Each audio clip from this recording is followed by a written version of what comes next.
David, it's 9:30. Yes. No.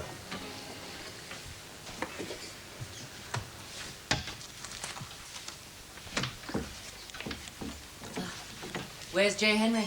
He wanted to come, but he had to go to Birmingham. He didn't offer an explanation, so business, business, business. If Kate does stand up to it in court today, you and J. Henry have done much to make it possible. Oh, rest assured, David, neither J. Henry nor I are in the habit of holding troubled hands. It's all to do with Barbara. So what's your plan? You're going to take her to the court and stay for the trial? And then bring her back here if she's acquitted. You don't sound optimistic. She doesn't.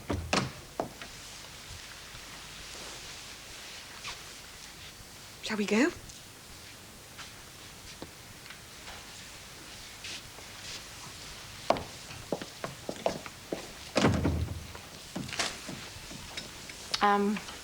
What if she is acquitted? She'll stay here tonight and leave tomorrow. To go where? I don't think she knows. So who's buying? Buying, she says.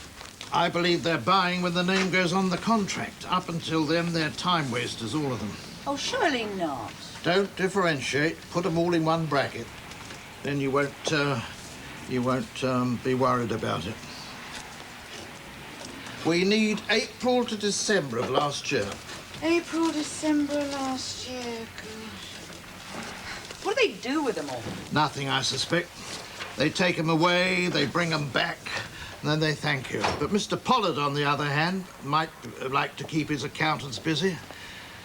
They can look at these as long as they like, these figures. They add up. I know that, and you know that. But who are we to tell them? Mr. Lander, can I ask you a question? Try. How long have you known Reg? Oh, since before you were born, young lady. I get him out of this, and I put him into that. And now, after all these years, just to show his thanks, he turns me into a failure. There's nothing you can do. Minimal. This time they'll make it stick. And all down to that son of his. I've got daughters. All my life I've wanted sons. Now I call it a narrow escape. Did you know him by any chance, that Ashley? Only slightly. That was too much by half. Hello? Oui. Parlez-vous anglais? Good. I'm ringing because my husband isn't sure whether he made a correct booking or not. He thinks he said a single room. He meant a double. Yes. Paul Ross. This is Mrs. Ross speaking. Yes, I'll hang on. Will you be long? I shall think so. Hello? Ah. Will you alter it to a double? Thank you. Anything wrong? No, I'm wrong. You're right. Oh, I am glad. About what? Oh, I thought you'd made a muck-up of this inventory. But in fact, you've corrected a couple of my mistakes. Good. So, back to normal, eh? Miss Efficiency herself. Yes, I'm sorry about yesterday. What pulled you back so quickly? I lost my temper over a triviality and took decisive action. You do sound like your father. Mummy, Jill's being sarcastic about Daddy. Fancy. You said that like you liked Jill to leave us alone. I did, and I do. I can take a hint. You look like Father looked when he told me he'd informed Alistair that he was out on his greedy little neck. Miranda, have I ever been heavy with you? No. Did you deduce from that I don't give a damn what the hell happens to you? What does it feel like, daughter, to be 25? I'm sure you haven't forgotten so soon. When you're married at 18, you never get the chance to find out. Oh. Oh, what?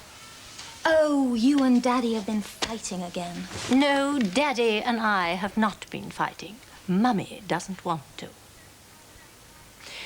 So you have a couple of days off. Good. You know, the trouble with tycoons who own houses in Scotland is that the houses tend to fall to pieces because they're not looked after. How about driving up to Scotland with me and seeing whether the skeleton staff are keeping the house in sepulchral order? I've made other arrangements. Pity. Yes. Airy-fairy place, this. How do you mean? Well, everybody seems to take 2 days off at the same time. Not everybody. Only 2 I know of. Me and Paul Ross.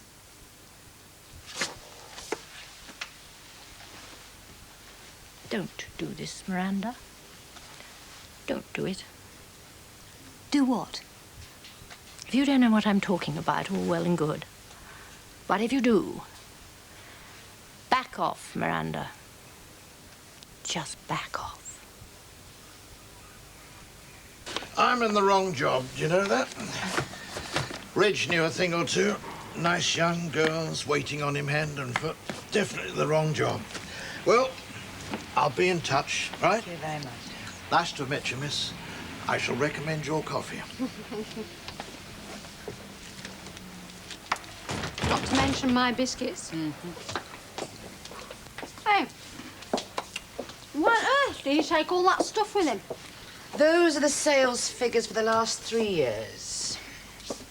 Oh, what for? I mean, why? That's the way business is done, love. Now Pollard has a go with a magnifying glass before he ups his bid. Poor you. Not so sure now. I had a drink with Mrs. P last night. And? She's one of my greatest fans, didn't you know? She doesn't go spreading it about, no. Well, she seemed to be saying if Pollard takes over without me making waves, they will show their appreciation. The prop shaft's arrived. Oh, how did you manage that? What are the old bribery and corruption? Do not mention those words lightly in this office, Sydney. Get Mac on it, would you, please? I've already done that. Oh, speedy, speedy. So what shall I tell him? 5:30? What? You've got to be joking. Huh? You tell him tomorrow lunchtime, right? That's the best I can do. Oh, so he's going to love that. Well, he's got no choice, has he? Right. Oh. What do you mean, Mrs. Pollard seemed? She went on about how wonderful I am, a successful woman in a man's world and all that garbage. Why should it be garbage? Well, I'm not exactly running British Leyland here, am I? True. No, but I must admit I am slowly coming round to the idea of Pollard owning the place. If you can't beat him, join him. I just wish somebody else was in the running.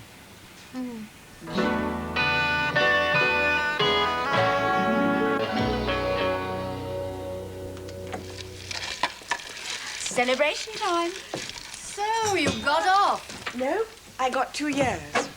What? Well, I confessed I had to be sentenced, so I got 2 years in prison.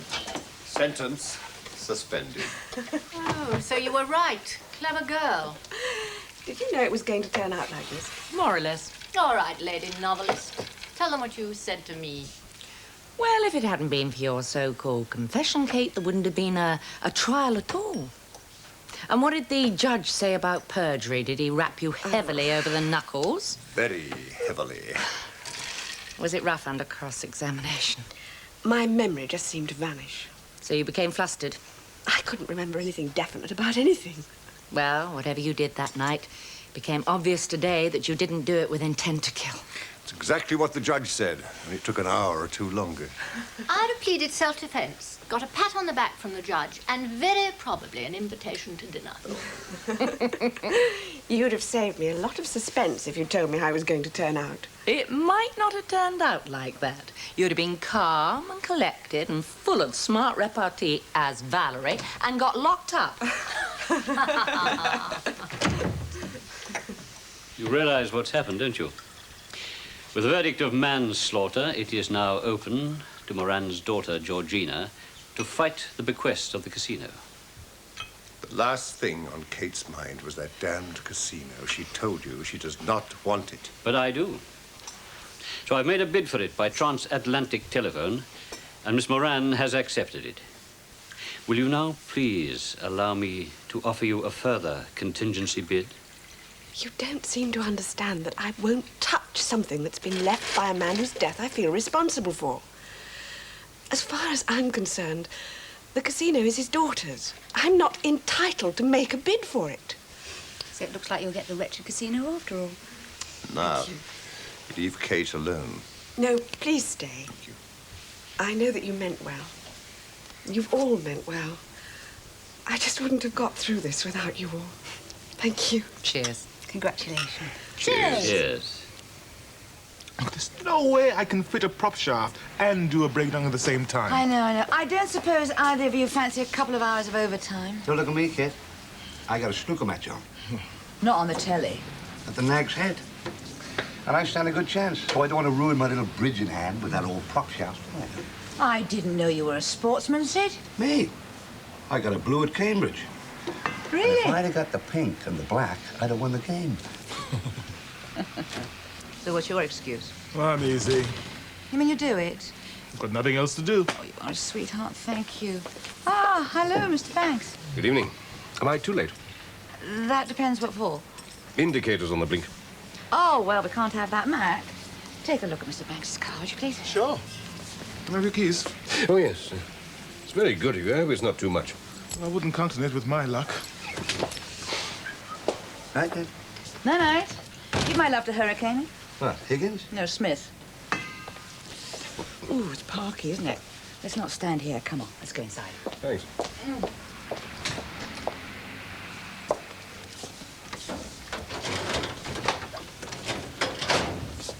A bit like that, is it? Just a bit. I know the feeling. I wonder. Oh, believe me. Any particular problem? The sale of this place? Oh, yes. My friend, Mr. Pollard, who interrupted our drink last night, well, he appears to be very much a front runner. That's a laugh. He's the only runner. Oh, God. What I wouldn't give for some outside party to come in and take over. Who's handling it? The sale? Morry, registered solicitor. Is it advertised? Not that I know of. Well, shouldn't it be?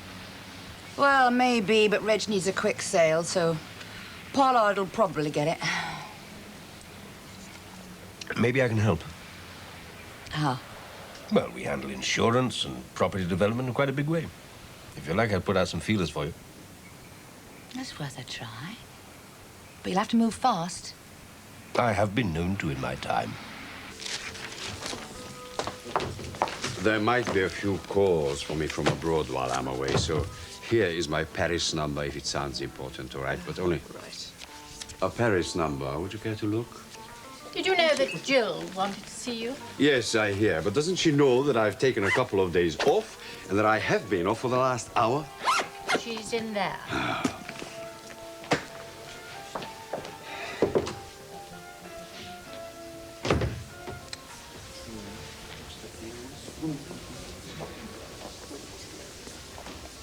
The man to whom I was speaking.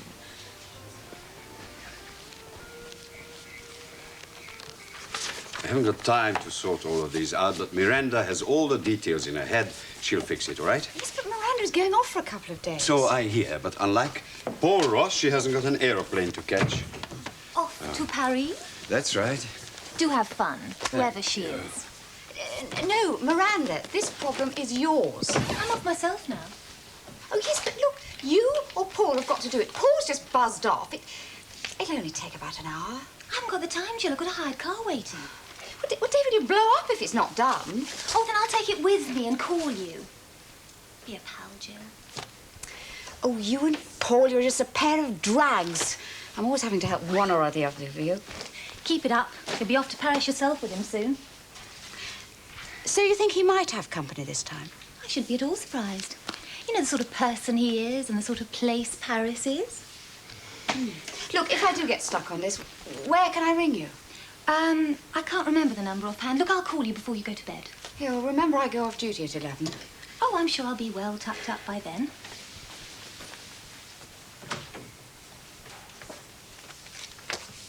Hello, darling. Hello. Busy day? Average. I kept you late enough. Trouble with the car. Oh. An offside indicator on the blink. Really? Or not on the blink, as the case may be. Anyway, it's fixed now. Oh. I called in the garage. They did it while I waited. Oh, that was lucky. Influence, you know. Cheers. Cheers.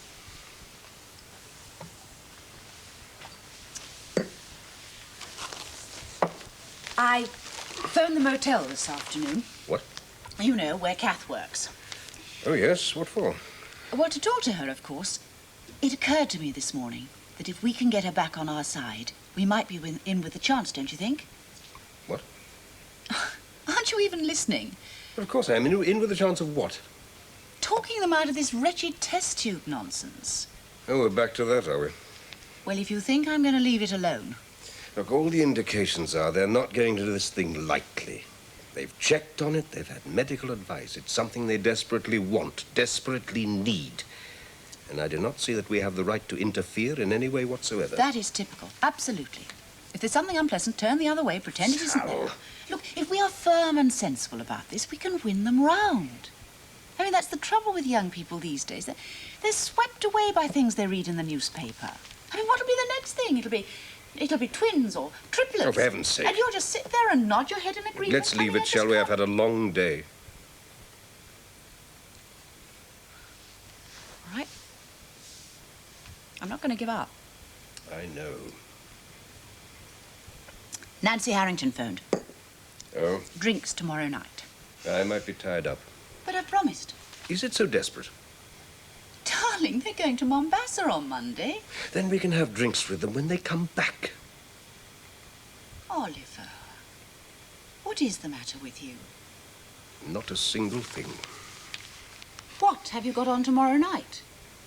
Oh, business. It might not materialize. Well, then it can't be that important. Oh, let's go. Nancy and Bill are such fun. And heaven knows we could do with a bit of that. Tell you what, I'll go and look at the joint and then I'll pop a bottle of something in the fridge. And when I get back, I hope to find you in a much nicer mood, Oliver Banks.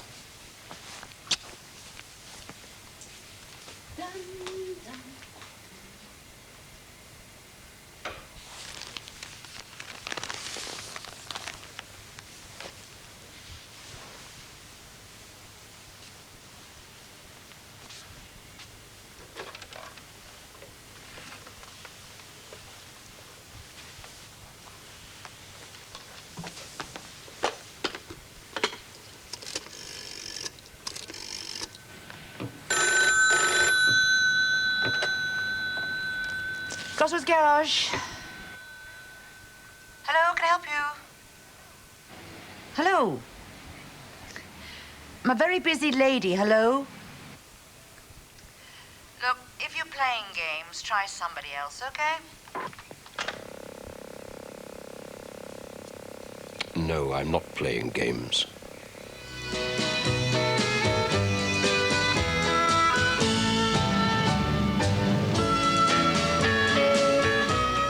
There's more soap drama when Todd and Cody reveal their true feelings next on Gold in Neighbours.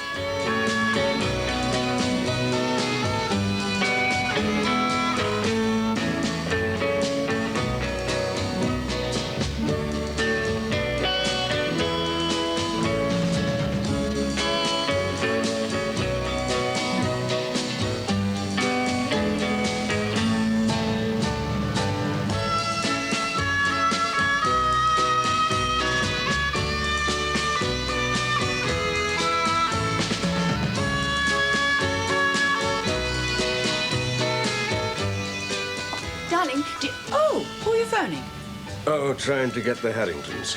Oh, then we are going. Yes, I thought we might as well, but they seem to be engaged. Oh, well, you can try again later. Yes, I'll do that.